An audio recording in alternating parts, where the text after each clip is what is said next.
Most underrated. I could have said Neymar again, you know. You reckon he's underrated? I think people talk about him. আসসালামু আলাইকুম pro football fans. দর্শক, আপনারা সকলে জানেন এবারের Copa আমেরিকার স্কোয়াডে কিন্তু জায়গা হয়নি নেইমার জুনিয়রের, কেননা তিনি কিন্তু ইনজুরিতে রয়েছেন। আর এই ইনজুরিতে থাকার পরেও কিন্তু নেইমার জুনিয়রকে নিয়ে আলোচনা সমালোচনা যেন কমছেই না, কেননা তাকে কিন্তু এবার প্রশংসায় ভাসিয়েছেন ইংল্যান্ড এবং আর্সেনালের রাইট উইঙ্গার বুকায়ো সাকা।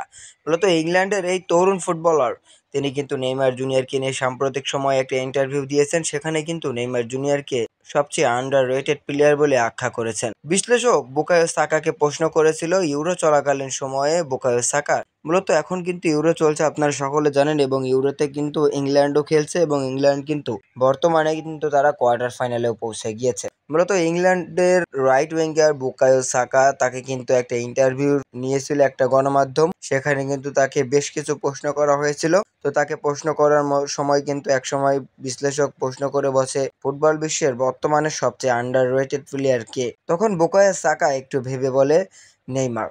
মানুষ তাকে নিয়ে কথা বলে, তবে তাকে নিয়ে আরও কথা বলা দরকার।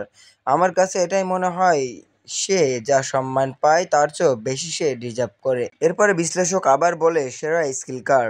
বুকায়ো সাকা তখন আবারও বলে নেইমার।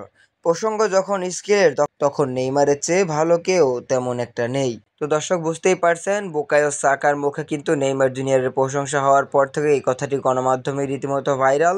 অনেকে হয়তোবা দেখে ফেলেছেন ফেসবুক পোস্ট, ইনস্টাগ্রাম পোস্ট, অনেক জায়গায় কিন্তু এই পোস্টগুলো আসলে খুব বেশি শেয়ার হচ্ছে। তো দর্শক, এখন আপনার মতামত জানিয়ে দিন, ইংল্যান্ড এবং আর্সেনালের রাইট উইঙ্গার বুকায়ো সাকার সাথে কি আপনি একমত?